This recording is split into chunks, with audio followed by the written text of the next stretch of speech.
আপনারা দেখছেন বার্তা এক নজর। সাংবাদিক বৈঠক করে বাবলা সরকার খুনে ধৃত শহর সভাপতি নরেন্দ্রনাথ তেওয়ারিকে বহিষ্কার করল জেলা তৃণমূল কংগ্রেস। বৈঠক করে ঘোষণা করলেন জেলা সভাপতি আব্দুর রহিম বক্সি।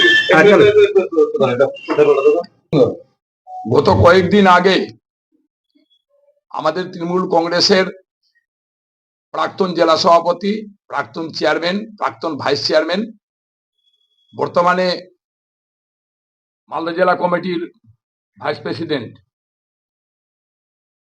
স্বর্গীয় বাবলা সরকার দুষ্কৃতীদের হাতে নৃশংসভাবে খুন হয়েছেন। পুলিশ দ্রুতগতিতে তদন্ত শুরু করেছিল। একের পর এক আসামিরা ধরা পড়েছে। গত পরশু রাত্রে নন্দু তেওয়ারি, স্বপন শর্মা দুজনকে জিজ্ঞাসাবাদের জন্য পুলিশ ডাকে এবং তাদের সাথে আলোচনার পর পুলিশ বুঝতে পারে তারা এই নৃশংস হত্যাকাণ্ডের সাথে জড়িত আছে। পুলিশ তাদেরকে অ্যারেস্ট ডিক্লেয়ার করে। যেহেতু নন্দু তেওয়ারি আমাদের জেলা শহর কমিটির সভাপতি ছিল, কিন্তু দুষ্কৃতির কোনো রং হয় না। আমাদের সম্মানীয় মুখ্যমন্ত্রী বলছেনই, যে থাকুক, যে স্তরের লোক থাকুক, যারা দুষ্কৃতি তারা দুষ্কৃতি। তাই দলীয়ভাবে সিদ্ধান্ত গ্রহণ করেছি আমরা যে দল থেকে নন্দু তেওয়ারিকে বরখাস্ত করা হচ্ছে, বহিষ্কার করা হচ্ছে।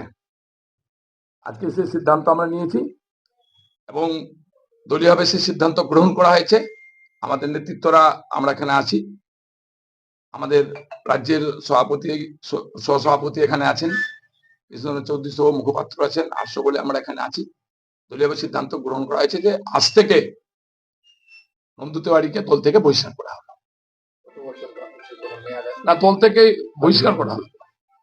দাদা, এই যে 1-1.5 বছরের মধ্যে নন্দু তেওয়ারি কোনো অ্যাক্টিভিটিস ছিল না দলের উপর, আপনারা কি অবগত ছিলেন? না, আমরা নন্দু তেওয়ারিকে খবর দিতাম, নন্দু তেওয়ারি আসতো না দলের প্রোগ্রাম কর্মসূচিতে। সেই ক্ষেত্রে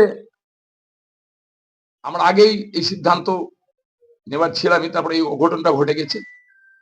ফলে দল এখন সবাই মিলে একমত হয়েছি আমরা যে কোনো মতে তাকে দলে রাখা যাবে না, তো দল থেকে বহিষ্কার করছি।